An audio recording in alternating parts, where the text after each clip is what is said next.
রোজার মাস হচ্ছে আপনাকে অভ্যস্ত করাইতে হবে, কাস্টমারকে আপনি অভ্যস্তই করাইতে হবে রোজার মাসে।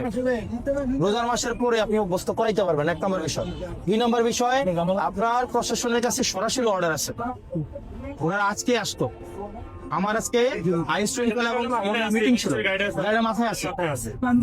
আমার কথা হচ্ছে আমি আপনার ভাই এটা ভাই, আমি শুনেন ভাই, এটা বিষয় বুঝেন, আমি না পাইরা আমি এনে আইছি না। আর আপনাদের কাছে কিন্তু আমি বারবার অনুরোধ করতেছি, যতক্ষণ অনুরোধ করতেছি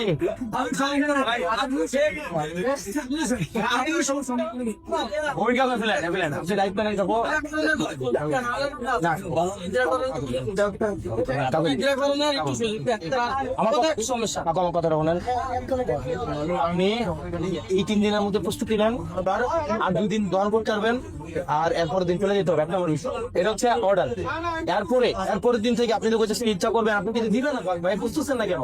আপনাকে তো হচ্ছে দোকানগুলা গরিব না করো, কেন বুঝতেছেন?